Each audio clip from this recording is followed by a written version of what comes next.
Whoa. Whoa. I lost a little bit of oxygen to the brain holding up this behemoth of a manga. Damn, okay? All right, mommy is working overtime to carry this around. Look at that. Look at that. That's just volume 1, okay? If you can't see this, and I'm hoping that this is in focus so that you can, this is Berserk. This is what we're reading.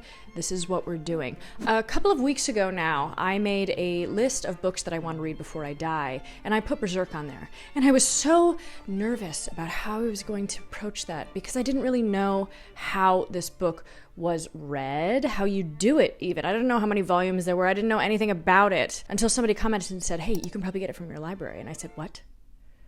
I said, come again? And I checked, and lo and behold, my library had all of the volumes. Of course, you have to wait a little bit, but that's fine. I'm so fortunate that I live in New York City where you have access to all of these amazing books that you wouldn't otherwise be able to find. And I mean, baby, this is $50 US, okay? Happy to support if it's good. And that's what we're going to find out in today's video, if Berserk is actually good. Now, I'm going to put this down because I am slightly athletic, but not that athletic, okay? Put it down gently because we care. Say it together. Gently because we care. I got the inspiration to make this video because I'd seen a couple of people online doing their reactions to reading Berserk for the first time. I don't think I'm going to get through all of the volumes, okay? Okay? We'll be lucky if we get through volume 1, maybe volume 2. I have it on hold at the library. If it comes through in time, we'll do it together. We're going to try volume 1 today. And maybe this will be a recurring series. We'll see. I have started to read it, and it did take me a little bit of time to get used to mangas. I forgot how they're read. If you don't know, they are from, hold on, let me do it. Right to left. Yes. Fun fact about me, I'm very bad with my lefts and my rights, and I have a really hard time telling oven, heating pad, like where on the oven I should put the heat on. It's a thing, I think. Anyway, I'm going to turn to somebody else who's going to help with the backstory of Berserk. Let's talk a little bit of the history about Berserk. For all of lovely literary fiction readers out here, the majority of my audience, I'd say, people who read nonfiction, fiction, everything in between, let's talk about what a manga is. A style of Japanese comic books and graphic novels, typically aimed at adults as well as children. Now, rest assured, Berserk is not for children. Berserk's author, Kentaro Miura, was born in 1966 in Chiba Prefecture in Japan. By 1976, he had actually published his first manga. What were you doing at 10 years old? I was doing nothing. Wow. What a legend. Unfortunately, the author passed away very prematurely in 2021 with the last chapter of his that he actually wrote and developed published posthumously. Berserk has become one of the best-selling mangas of all time, with some calculations saying that it's sold between 50 and 70 million copies. Wow, I wonder how many times it's actually been translated. That's my question, because obviously I'm reading it in English, but when I was in Japan, I was on a search to find it. I wanted to find it, actually have it in its original Japanese. For some reason, I couldn't find it, or maybe I just wasn't looking in the right places. From my understanding, I believe there are about 45 volumes, and like I said before, it is still being published, so the life of Berserk is continually growing and evolving. Fun fact, which I didn't know, this name Berserk was just chosen because Miura liked the sound of it. It was very enigmatic and different. And it's not based on the Berserks, which were a Scandinavian warriors. Something I didn't know about. And believe it or not, Scandinavians, it's my bloodline. Berserk has gone on to have 2 TV shows, a film trilogy, and 2 video games. And via NPR, Berserk is also distinguished by the quality of Miura's pen and ink artwork, which is far more intricate and detailed than is typical for its genre. Manga is usually created through an assembly line process with a bevy of assistants filling in the backgrounds and putting other finishing touches on the head mangaka's drawings. Though Miura employed several assistants at his production company Studio Gaga, he drew most of Berserk himself. His style was distinguished by an almost obsessive obsessive use of minute cross-hatching and other textual details. His diverse sources of inspiration include the Gion Saga, a best-selling Japanese fantasy series in continuous publication since 1979, as well as several Western influences, M.C. Escher, Disney, and Paul Verhoeven films. The fact that he was inspired by Paul Verhoeven films is probably one of the most exciting discoveries. I think you can kind of see that in a little bit of the sexy mystery of the main character, Guts. So, that's your little history of Berserk. Back to you, sister. What a beauty. Oh my God, what a queen. Thank you so much for that. So yeah, that's what we're going to be doing this week. I will be doing some breakdowns and hopefully loving it, hopefully not hating it, and seeing how Berserk's world affects me. Hello, my starshines. Let's talk about it. I also want to call you filthy animals because it feels like it's very fitting for discussing. Oh my God, that was so loud. Berserk. I'm about a fourth of the way through, so I have a pretty established idea of what the story is, though it did take me a little bit of time, as I said before. But I think I know what's going on. I think it's also very funny because the online discourse about Berserk, especially for newbies such as myself, is that the first page is like, whoa, hey-yo. And it is. I'll show it quickly. Honestly, it's not that bad. It is Guts, our main character, engaging in intercourse with a woman who ends up turning into a demonic character. And that is essentially setting the scene for what Berserk is about. Like I said before, it follows our main character, Guts. He's a very enigmatic solo traveler. He is missing an eye. He has an arm that has been removed and he's able to attach different weapons onto it, I guess you could say. He also carries this massive iron sword. I would say probably the defining illustration of Guts is him carrying this massive iron sword, and he gets the name the Black Swordsman throughout the text. So pretty immediately you get to see that his life is followed by chaos. Everywhere he goes, it seems like he's constantly getting into these battles. Like I said before, he's a solo wanderer, though he is introduced, or a character is introduced, this elf called Puck, who is arguably my favorite character in the entire series so far. I love Puck. I laugh out loud every time that Puck's eyes go like, ah! And Puck is this great elf character that is unwantedly accompanying Guts throughout his journey, following along, though Guts keeps on saying, get away from me, get away from me. Ugh. Puck says, no, but I must help you. And Puck does intervene and help Guts a little bit along the way, feeding more off of his emotional state and being able to repel certain degrees of pain, I think. Basically what's happening is Guts is just fighting all of these battles. All of these demonic possessions keep on trying to attack him, and you come to find out that he is branded. And this particular brand allows these demons to find him. I think that's what it is. And he keeps on going from town to town to town to town, destroying people. This massive iron sword just takes out these enemies. And again, with the accompaniment of Puck, he is able to have this like two-person army. All of these evil leaders seem to be possessed by something and want to keep on feeding on the flesh of humans. And Guts is the one to shing, shing, shing, combat that. So what is the character of Guts like? I would say so far what I'm finding about Guts is it's very much seems like he's very hardened by a past, something that has happened to him. I also know from going online that he does have a dark past. I don't know exactly what happened to him, but I do know that he has a very, very dark history, and it seems like his character is pushing off any sort of jovial ideas. He doesn't want to be close to anybody. He has moments where you absolutely hate him and you wonder, why would you do that? That's so mean. Like he'll laugh at people and he'll scream at them. And again, with Puck, he keeps on pushing Puck away, but I think it's all about an internal struggle. And so that is what's happening. This goes by very quick once you get into it.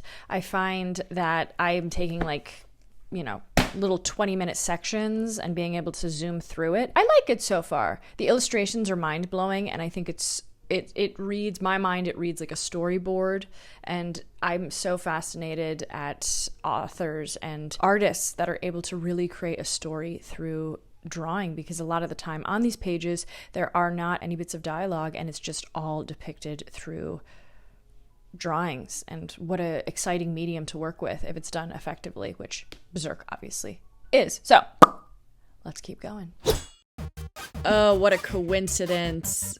We actually ended up going to my favorite Japanese place in the city. If you're ever in the East Village, St. Mark's Place, go to Kenka. It's a bar, fast-paced environment, amazing food, super cheap prices, lots of fun. And if you drink, you can get a huge pitcher of beer, which is unbelievable. Lots of college kids hang out here. One of my favorite restrooms in the entire city. Also, when you finish, they give you powder to make sugar candy. What's it called? Look at how bad ours is.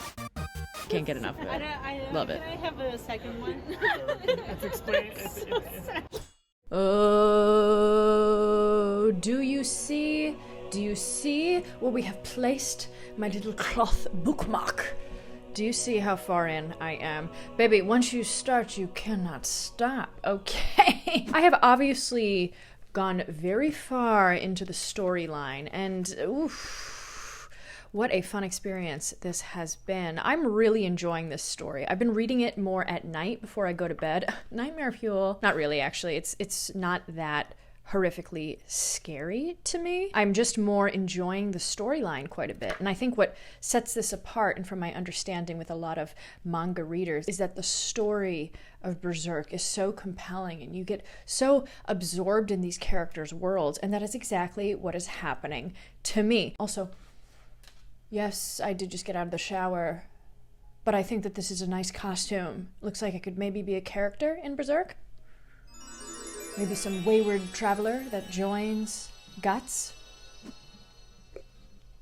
Probably not. Okay, let's talk about the story. I'm gonna not do any spoilers like I always try not to do. I also feel like this is such a popular world to get into. If you do want to experience a story for yourself, I want to allow you to do that, but I'm just gonna tell how I am interpreting things. So last time we checked in, I was talking about basically the foundation of who Guts is, who Puck is, what his story feels like, and we have obviously progressed past that as the story continues. Basically, the first, fourth of the book, just Guts going through these villages and trying to save people and knock down these corrupt rulers who are using humans as fuel to continue to grow these demons that are possessing them. A lot of these rulers of these small towns are possessed by demons. You kind of come to find out why. So basically, the main antagonist in this is the Count, I believe is his name. Very blob-like ruler who 7 years ago, he used to be a normal man, but something very horrible happened to his family and he shifted. He became possessed. He decides all of these heretics, all of these people that he is designating as heretics need to be murdered. And that is what Guts stumbles into. Now, of course, Guts being Guts, he is bad guy number one. They see him, they sniff him out, and they say, that guy's got to go. That guy has got to go. So, of course, he starts in this massive battle. He is first encountered by this huge warrior called, Ragnarok? Am I making that up?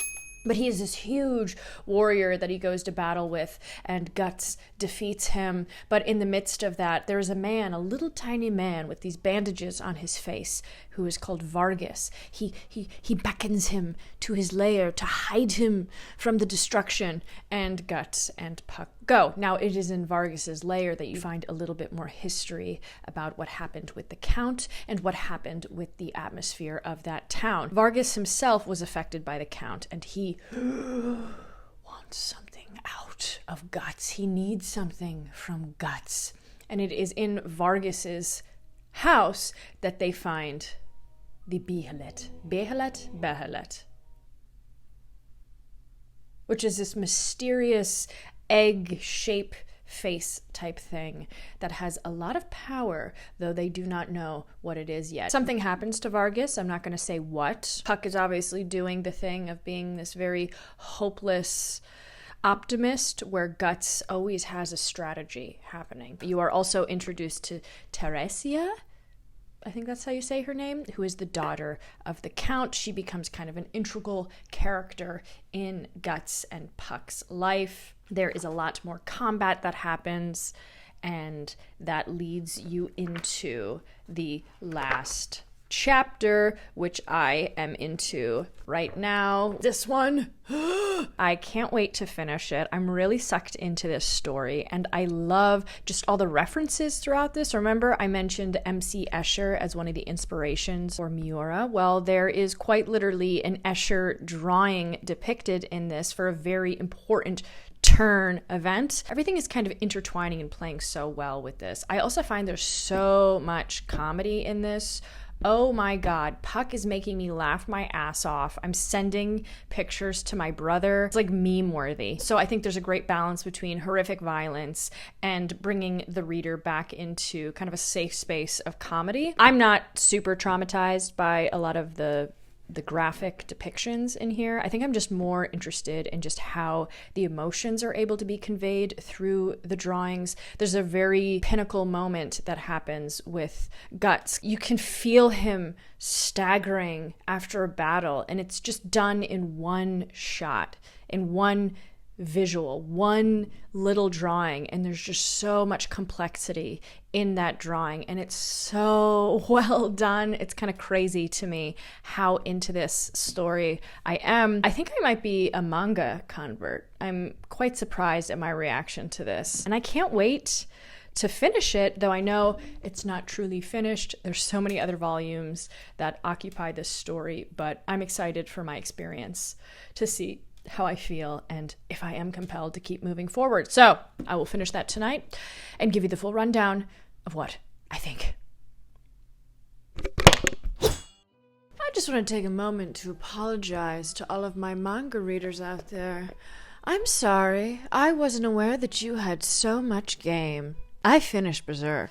Oh, but I don't have to say my famous line. I finished Berserk, or did Berserk finish me? Okay, so, I just opened to a raunchy page. We won't put that on YouTube, baby, because I'm not in the mood to get demonetized. So where did we leave off? We left off for the Guardians of Desire. Yeah, this was great. This basically blew open the entire world of Guts, the whole life that he had before. You start to see really the main antagonists of his story, or at least what I imagine will become the main antagonist of his story. It consists of 5 weird, demonic, deathly individuals that seem to all have a relationship to Guts. One of them, there's a flashback, and it seems like he is one of the individuals that is now these very dark figures. I told you I'm not going to do any spoilers, so I'm going to try to keep this as vague as possible with letting you know that I actually did read the story. Essentially, they're the keepers, I guess, of a portal of hell and demons, and they have come to avenge and take what they believe is righteously theirs, which has something to do with the Count. The Count has basically kind of summoned them, I guess you could say, and now they are taking what they want, which is a sacrifice. Arguably, my favorite chapter of the book is right at the end, where you start to see the childhood of Guts, who he was, what his basically birth was like, how he survived. He traveled with a group of mercenaries. He was basically I don't want to give away too much, but I'm just going to say he was adopted by mercenaries, and he was trained from a very young age to begin in combat.